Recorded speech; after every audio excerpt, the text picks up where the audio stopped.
So, Charlie's resting in the arms of Jesus now, which is obviously the safest place it can be. A lot of people are mourning right now, and that's understandable. Even people who have never met him yet. I never met him, and I'm mourning. I mean, probably not as hard as other people, but I still feel for the family, and I still I mean, I wouldn't say I was as big as Yitner, but I still feel for the family, and I still feel for the God given direction. He was headed in that ultimately got him killed, because that's what we have to understand. And that's what the topic of this video is going to be about. You see the title of this video, What Evil Is? The truth is, Chai wasn't killed for Chai's own sake. Chai was killed because of the fact that he was speaking the words of Jesus, and he was standing on Jesus' words, and a real Christian mindset prerogative. Like women should be separated in the women category, men should be separated in the men category, and they should really overlap our specific roles for both of them. And if you think you're one or the other than what you are, then that's mental illness, and you are not. And you'll be much happier if you accept the role that the role that God assigned you.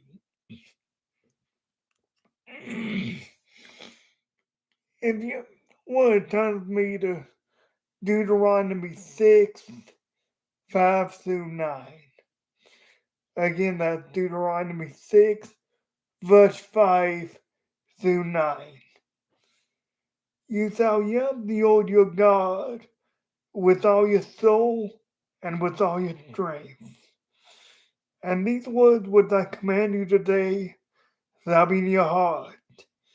You shall teach them diligently to your children, and shall talk of them when you sit in your house, when you walk by the way, when you lie down, and when you rise up. You shall bind them as a sign on your hand, and they shall be as frontiers between your eyes, beyond your mind. And God's statutes should always be on your mind, because it's not just for Sunday. We need God, and we need Jesus to direction for everything that we do. Now, thankfully, and Yaga talked about a few days ago. Yaga talked about on Wednesday when I found out about this that Charlie was shot. You evil isn't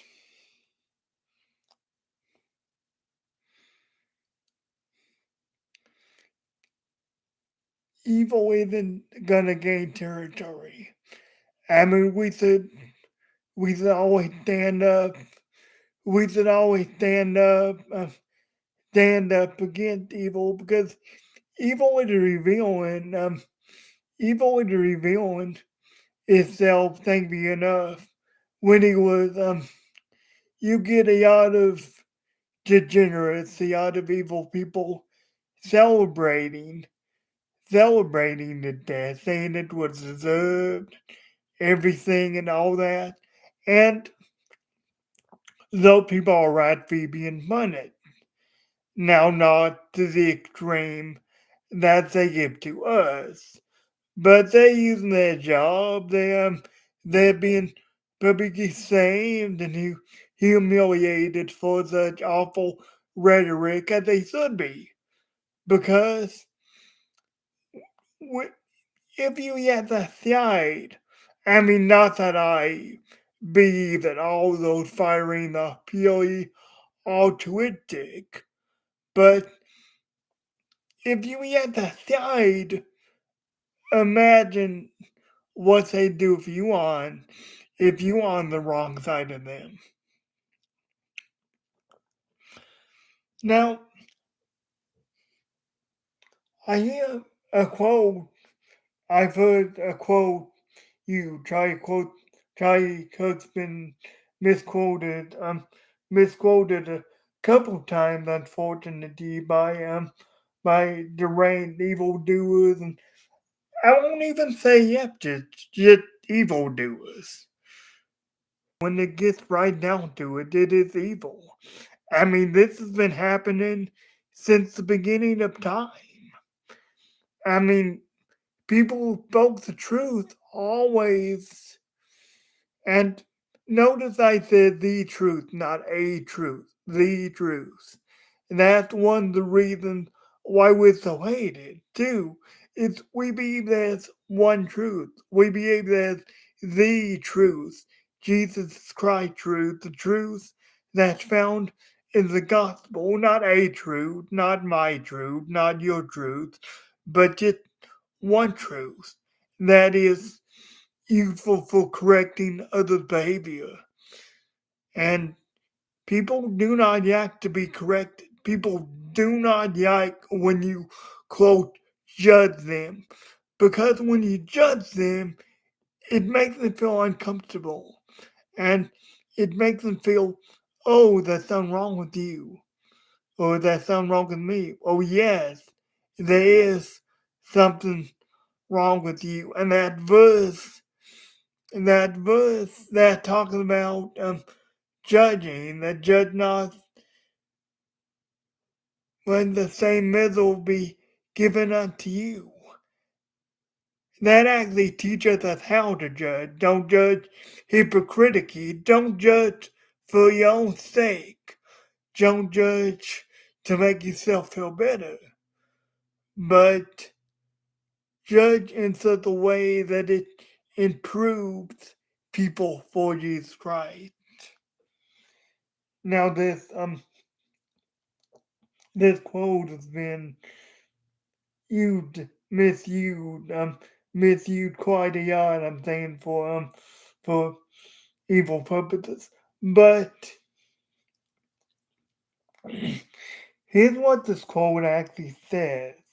This is what Charlie Cook said about it. I can't stand the word empathy. I think empathy is a made up new age term and it does the other damage. Sympathy is a better word because empathy means you actually feel what another person felt, and no one can feel what another person feels.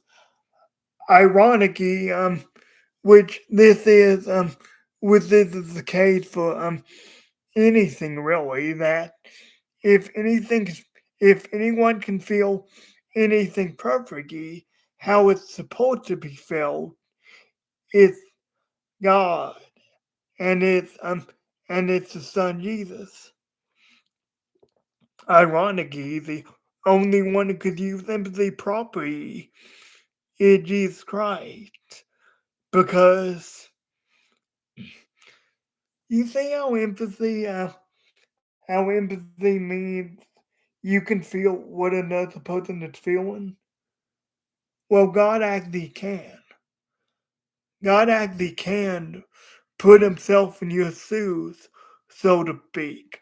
Not just not just literally as he did with Jesus, but metaphysically also he can put himself in your shoes. He can be where you're at. He would make the same choices that because he is God and you are not. But he can put himself in your shoes the same way the same way you would want, maybe you'd want other people to. Because when we try to use gaudy, when we try to use gaudy tools, but separate them from God, then it can only end in disaster. Because empathy is a gaudy tool that he had. That's why he came. He had sympathy for us. He had empathy for our situation. He's not been what we're at already, but he has both those things for our situation, and that's why he brought that's why he sent Jesus to die for it, to make a way for us. We have to stand against evil wherever it exists. And thankfully too, I forgot to mention this. A lot of people saw that. A lot of Yeptis I'm that I'm reading and seeing anyway. A lot of Yeptis saw that. Saw the outpouring and the celebration and stuff that certain people are doing, and they said, no, no, I can't deal with that. You know, I'm going to church. I'm being I'm switching to Republican or just apolitical or just stepping away for a while. I can't deal with all the hatred and stuff. I had a good conversation with a friend of mine a couple of days ago about this about this. We talked about how a lot of people are using this, and a lot of evil doers are using this, and they're saying, "Well, you feel for this, but what about gun violence? What about that? Why don't you do something about that? Why don't you feel something for that?" And what they really mean is when they talk about that, when they talk about, oh, why don't you still feel sympathy for that? Why don't you do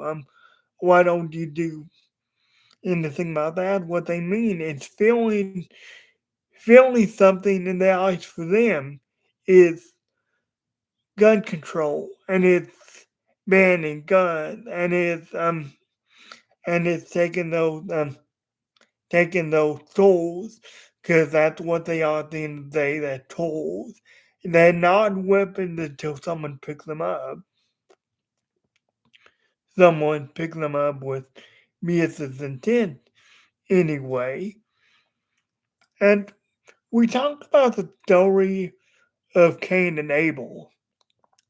And the story goes that Cain was jealous of his brother. Cain was jealous of his brother that his sacrifice, Abel's sacrifice, was pleasing to the Lord because he gets the first fruit. And nothing wrong with that. But it's a heart issue. It's coming in and trusting God and giving him your first fruit, giving him the best. So anyway, Cain Cain was jealous of his brother, and that jealousy and that hatred festered in his heart till he rose up against his brother with a stone, and he killed him. And we talked about the parallels between that story and David's story. King David, he was a young boy, a young man. He went up against Goliath with 5 smooth stones, and with the sling thought, and with those 5 smooth stones.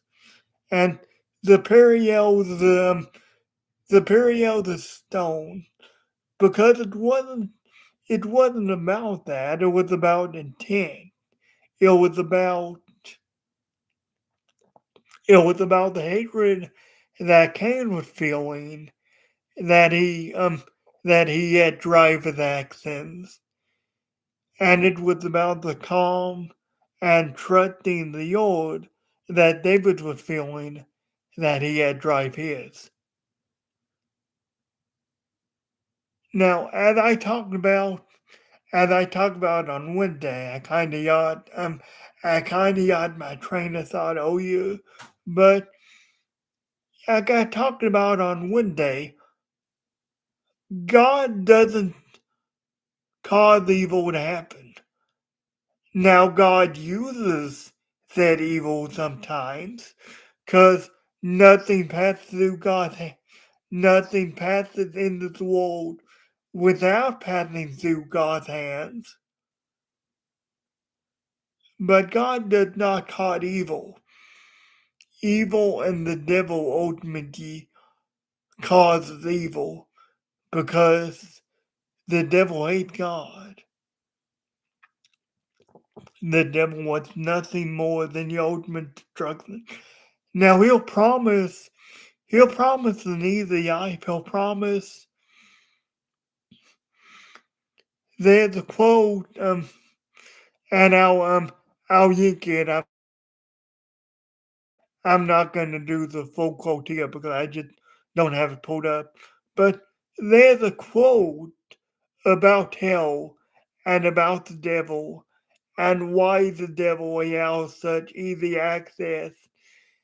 Well, seemingly can allow such easy access to things and an unburdened life. It's in um it's in the third God Not Dead movie. I'll um I'll even I'll link it in the description if I remember. But that's so powerful for our purposes because, like I say, the devil does only want your destruction. He he promises ease and he promises comfort and he promises, oh, just do what you feel like and just do what you feel like and just anything. Anybody that doesn't accept you, they have to change. You don't have to change. You're perfect just the way you are. With God, He up to you. God, He up to the way you are. Because He created you. But He up to you too much, and yet you stay in that situation apart from Him. Do the cook, to the Cook family, to his children, to his wife. Yeah, you have a support. You have such a big support system after your husband and your daddy died. And kids, your daddy died, your daddy loved you so much, I could tell. But your daddy died because he stood up for the truth of Jesus Christ. And will be hated for that. A lot of not nice people will do a lot of not nice things to us because we'll be hated for his name's sake. We'll be hated for Jesus' sake. But like your daddy would say too, what can death do to a believer but deliver into the arms of Jesus? And also you can tell a lot about someone by how they react when you die. A lot of reaction that God knew would happen that ultimately spreads ultimately spread message, the message of Jesus and the message of true love, agape love that he exuded better than anything before. Charlie, I love you, brother. I look forward to seeing you. I'm looking forward to seeing you in heaven. Seeing you in heaven one day. For me it can be years, but for you it's only a second because of this time. And we will carry on because of what you stood for and who you talked about. And for Jesus' name's sake, we should carry on this fight against evil. It will not be easy, but we're hated because we know the truth, and we're hated because we speak the truth, and that is what the other people can't stand. That is what the devil ultimately cannot stand. But God says He'll be with us every step of the way. God has given us that charge. All we want for us to do is He wants for us to just be there. Wherever there is, He wants us to be. He wants us to be malleable. He wants us to be. He wants us to be there for Him because He will always be there for us. He'll always be waiting. Guys, I love you. I'll see you when I see you. God bless you. And stand up, stand against evil, and stand up for truth whenever the opportunity arises.